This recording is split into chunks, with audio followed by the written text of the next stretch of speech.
कुछ महीने पहले की बात है। मैं इंस्टा ना चलाने की कसम खाने ही वाला था कि अचानक फ़ोन पर एक नोटिफिकेशन, एक मैसेज मेरे आर्टिस्टिक पेज विश सोलिसिटेटर पर आया। ना तो इस बार दोस्तों के बिना देखे लाइक करने वाले रील थे और ना ही मेरे किसी मैसेज का रिप्लाई। नोटिफिकेशन पर टैप, मैसेज खुला, एक ऑर्डर, हाँ मेरा पहला ऑर्डर, पोस्टर डिजाइन का। इससे पहले मैं उसे रिप्लाई करता उसने खुद ब खुद अपनी रिक्वायरमेंट बता दी, क्या कैसे बनाना है, जिसे डिस्कस किए बिना मैंने एडवांस की डिमांड कर दी। अब सब कुछ क्लियर था, एडवांस था अकाउंट के अंदर और उस पर काम करने की खुशी से दांत। अब मैंने पूरी कोशिश करके क्लाइंट को डेडलाइन से पहले ऑर्डर डिलीवर कर दिया। वेट था तो उसके रिप्लाई का, और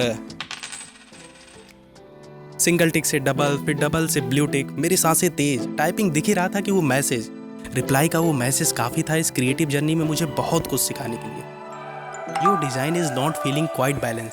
अब मैं ठहरा सीजनल डिजाइनर, पहुंचा वहीं जहां चैट पर रिप्लाई फास्ट और ब्लॉग का तो no chance. Power of AI, पूछ लिया कि है क्या चीज़ें balance, I mean what exactly is balance in design. Without ignorance reply आया कि डिजाइन का प्रिंसिपल है ये बैलेंस, जो आर्ट वर्क में मौजूद एलिमेंट्स का अपीयरेंस और पोजीशन दोनों बेहतर करने में हेल्प करता है, overall distribution and arrangement of element. अब मैंने अपनी भेजी हुई डिजाइन देखी, दिमाग और आंख दोनों उस इम्बैलेंस को नोटिस कर पा रहे थे। दिमाग ना तो डिजाइन का पर्पस बता पाए और आंखों में कन्फ्यूजन तो था ही, क्योंकि बैलेंस डिजाइन में स्ट्रेटेजिकली ईच एलिमेंट अपने विजुअल वेट के अकॉर्डिंग अरेंज होते हैं, जिससे सभी मिलकर डिजाइन का गोल पर्पस अचीव कर सके। अपनी कमियों को समझाया था, तभी एआई ने टाइप्स ऑफ बैलेंस भी बता दिए। अब एआई है कॉलेज की क्रश थोड़ी जो रिप्लाई में कंजूसी करे। अच्छा, हम इंसानों को ना नीट बैलेंस वे में अरेंज चीज़ें ज़्यादा अच्छी लगती हैं बजाय मैसी के। हम कंफर्टेबल हैप्पी फील करते हैं when we see things that are orderly and stable. Symmetrical balance कुछ ऐसा ही है, elements mirror across a central axis. ऐसे डिजाइन में एलिमेंट ऑन आइदर साइड या तो सेम होते हैं या नियरली आइडेंटिकल, चाहे वो शेप, साइज, कलर या उनका अरेंजमेंट ही क्यों ना हो। Elements are evenly distributed. Suppose a human face, vertically divided, both sides will be quite similar. Balance, visually balanced. दो आंखें, दो कान, eyebrows, artwork created by God. शायद यही साइकोलॉजिकल रीजन है why people are more attracted to faces, but mainly of opposite gender. ज़्यादातर इनका use elegant और formal design में होता है, जैसा कि लोगोज, इन्विटेशन, सर्टिफिकेट, क्योंकि easy on the eyes, brain easily process कर लेता है, कुछ भी ऐसा कॉम्प्लेक्स नहीं होता है। या bad for creative people as it lacks variety and dynamism. इसकी यही कुछ वीकनेस बैलेंस के नेक्स्ट टाइप को जानने में मजबूर कर देती है। पर इस बार एलिमेंट ऑन आइदर साइड ना तो विजुअली सेम होंगे और ना ही weighted equally. Asymmetrical balance, if और not, where elements are unevenly distributed but visually balance. How? Weight से, खुद के विजुअल वेट से।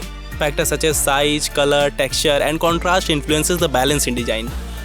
फॉर एग्जाम्पल, बड़े साइज की चीज़ें ज़्यादा अटेंशन ग्रैब करती है बजाय छोटे साइज के, एक तरह का कॉन्ट्रास्ट फॉर्म होता है।